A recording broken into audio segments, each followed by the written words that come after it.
मित्रों, आज शक्तिदायिनी माँ मनसा देवी के पवित्र मंदिर में नवरात्रों के इस अवसर पर आज दूसरा नवरात्रा है। मुझे भी माँ के दर्शन करके उनकी कृपा मिली है। मैं आज इस अवसर पर कुछ कार्यक्रम जो इस मंदिर परिसर में ही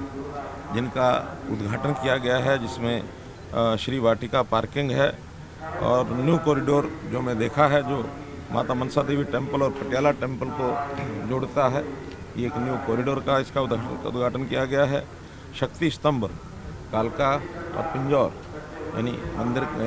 माँ काली माता के मंदिर को जाने के लिए जो दोनों रास्ते हैं उन पर शक्ति स्तंभ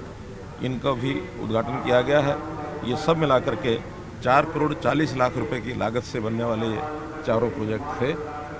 एक प्रकार से जब से ये माँ मनसा देवी और काली माँ मंदिर का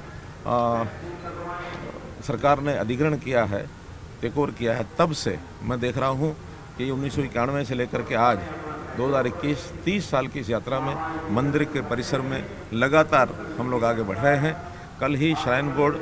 की हमारी मीटिंग थी और उस मीटिंग में भी बहुत से नए प्रोजेक्ट्स इसको मंजूरी दी गई है कि इस मंदिर की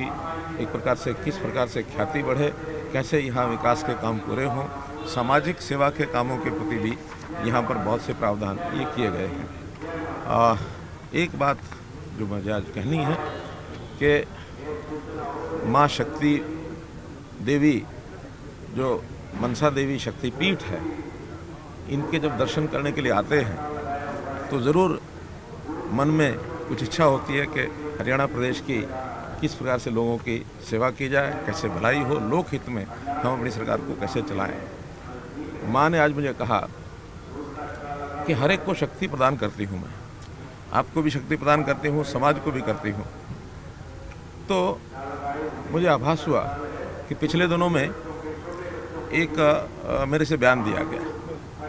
और वो बयान वास्तव में आत्मरक्षा के नाते से वो दिया गया था, जिसमें उसको बहुत प्रचारित किया जा रहा है कि मुख्यमंत्री ने लठ उठाने की बात कही है। वो किसी के प्रति दुर्भावना के कारण से नहीं कही गई है, आत्मरक्षा के कारण से कही गई है। फिर भी हमारे कुछ किसान नेता, कुछ आंदोलनकारी लोग,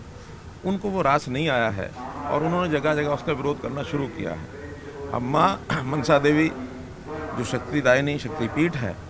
उन्होंने जो विश्वास दिलाया है कि वो सबकी रक्षा करेगी, तो मैं सबसे पहले तो उन किसान भाइयों को जिनको इसका थोड़ा कष्ट पहुंचा है, उनके लिए बताना चाहता हूं कि मैं उस बयान को वापस लेता हूं, क्योंकि मैं नहीं चाहता कि हरियाणा में किसी प्रकार की कोई लॉ एंड ऑर्डर की स्थिति बिगड़े, शांति भंग हो। आखिर तो शांतिपूर्वक तरीके से आंदोलन करना सबका अपना अधिकार है, वो करें, लेकिन इतना ही है, एक सीमा से आगे किसी को नहीं बढ़ना चाहिए, किसी को चोट नहीं पहुँचानी चाहिए, किसी की गाड़ी नहीं तोड़नी चाहिए। अगर ये सब होता है तो एक तरफा बातें चलना भी ठीक नहीं है। इसलिए जहां मैं अपने उस बयान को वापस लेता हूं, मैं माँ शक्तिदायिनी मनसा देवी शक्तिपीठ को आराधना करता हूं कि सबको सद्बुद्धि दे और हरियाणा में एक शांतिपूर्ण माहौल बने, क्योंकि हम लोग हमेशा सरकार के नाते किसानों के हित में लगातार सोचते रहते हैं। इस बार वर्षा ज़्यादा हुई, उस वर्षा के कारण से फसल का खराबा हुआ, हमने स्पेशल गिरदावरी के ऑर्डर दिए और जैसे ही गिरदावरी की रिपोर्ट तैयार होती है, हम उन सब किसानों को जिनको बीमा कंपनियां कंपनसेशन नहीं देंगी, उनको हरियाणा सरकार कंपनसेशन देगी। अभी जैसे प्रोक्योरमेंट का भी सीज़न है, इसमें भी वर्षा के कारण से कुछ कठिनाइयां आई हैं, उनको भी हम लगातार हल कर रहे हैं। हम लोग गरीब परिवार, चाहे वो किसान हो, मजदूर हो, दुकानदार हो, कोई भी हो, ऐसे गरीब परिवारों के लिए जो मुख्यमंत्री अंत्योदय परिवार उत्थान योजना, इसका जो एक अभियान चालू किया है, छोटे किसानों को इसका बहुत बड़ा लाभ होने वाला है। इतने सारे हमारे पास कार्यक्रम जो हम लागू कर रहे हैं, हमें तो उनको लागू करने के लिए, उनको आगे बढ़ाने के लिए ही फुर्सत नहीं है, समय नहीं है। तो हम इन बातों को लेकर के किसी प्रकार की कोई समाज में टकरार नहीं बढ़ाना चाहते, तो इस नाते से मैंने ये सारी बात कही है। और हाँ, कैथल में कार्यक्रम मैंने दिया है, जिसका वहाँ के किसानों ने कहा कि मुख्यमंत्री का विरोध करेंगे। मेरे बयान वापस लेने के बाद भी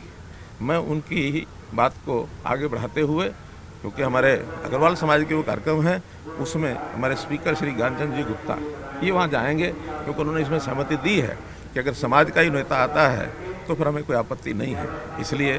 अपने स्पीकर श्री ज्ञानचंद जी गुप्ता को अधिकृत किया है कि मेयर से वहाँ जाएंगे और RKSD कॉलेज का कार्यक्रम उसमें भी, और जो बाद में युवा अग्रवाल सभा के द्वारा जो कार्यक्रम किया गया उसको भी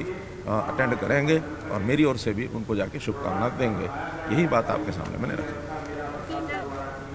कहते हैं कि मां मनसा देवी के दर्शन मात्र से जो है मनोकामनाएं पूर्ण हो जाती हैं। आपने आज ये अपना बयान वापस लेके फिर से साबित कर दिया है कि जनता ही आपके लिए सर्वोपरि है। आपको लगता है सर जिस तरीके से विपक्ष जो है घेर रहा है बार बार बीजेपी के विधायक या मंत्रियों को, क्या आपके